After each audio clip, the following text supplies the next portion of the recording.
On a sunny spring day by the beautiful Danube River in the town of Ulm, Germany, a calm and gentle baby named Albert was born. Time passed and Albert turned 3, but there was a problem.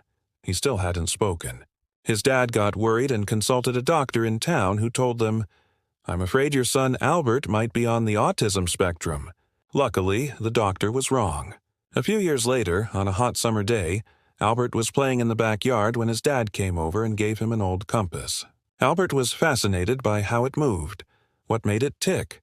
That's when a spark lit up in his mind, and from that day on, he began to discover. Let us dive into the story of a brilliant mind who rebelled and navigated his own path.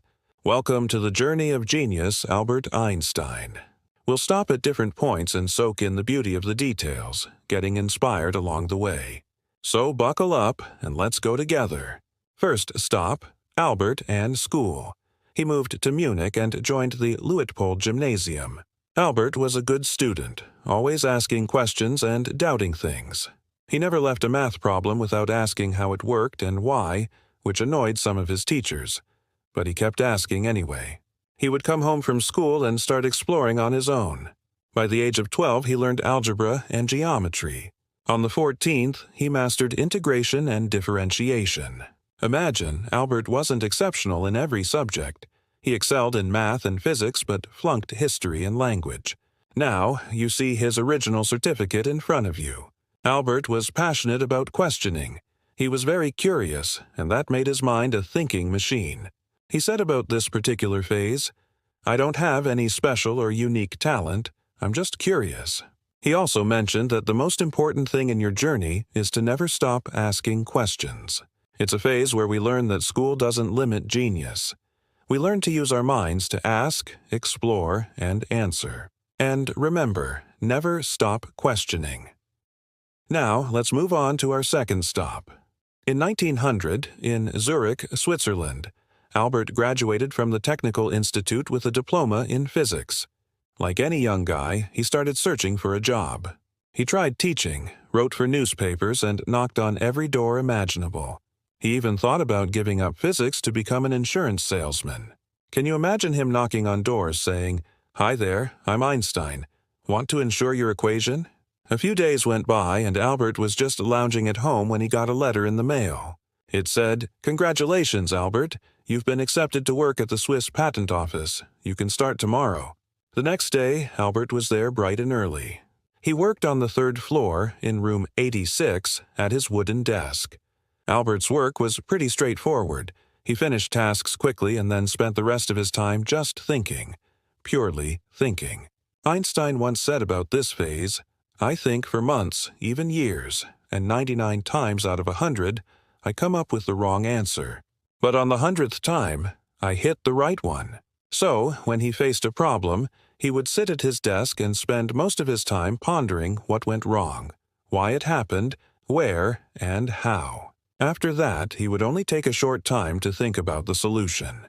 The deep insight here is that when you understand your problem, why it happened and how, it becomes clear to you, and solutions will start to appear naturally. The problem with our schools is that they don't allow you to think for yourself. You take the rules, apply them, memorize the lesson, and answer. There's no such thing as thinking or coming up with your own solutions. So, can we change schools and the reality? Unfortunately, no, but we can change ourselves. We can practice thinking and logic. Have you ever heard of self-development? Yes, that's where it all starts.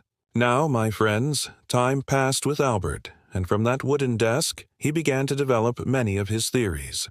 In fact, the calmness of Albert's desk played a huge role in his achievements. He himself said about this, "If you want to think well, sit alone in silence, just you and your thoughts."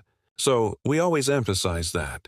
The channel's advice is to create a special space for yourself to study and work, because nothing sparks genius like solitude.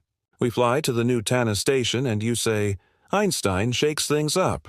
In 1905, Einstein published 4 research papers on light, energy, and motion. For 4 months, no one noticed those papers until a man named Max Planck read them closely and realized there was a brilliant mind behind them. From a modest wooden desk, a young man of just 16 turned the world of physics and energy upside down. And so the years went by, with more of Einstein's ideas coming to light, but I think his next stages need another video. So let's wrap it up here. So we wrapped up our journey at Albert's place, and after all this historical trip, what can we learn from Albert? First off, school isn't the only measure of genius. As you can see, someone might excel in one thing and struggle in others. The key is not to let failure get to your heart and to really know where you are headed. This brings us to the second piece of advice from this journey. No matter where life puts you, always think about your goals. Albert got a job he didn't want, but he kept chasing his dream of physics. So, wherever you are right now, keep your dream in mind, chase it down. What's the point of life without a dream? And what's the use of determination if we don't pursue that dream? And the third thing, let's learn from this journey. Think, ask, and discuss. God gave us a brain packed with billions of cells, not just to store info, but to really think and seek knowledge whether you're in school, college, or at work. It's your brain's job to work hard, so you should make the most of what God has given you. Now, the fourth thing is about you. Give me some advice. What did you think of this amazing journey? Did you enjoy the series so we can keep going? I'm looking forward to your responses. This was Gadir, a doctor sharing simple content that hopefully benefits us all. Have a great day and take care.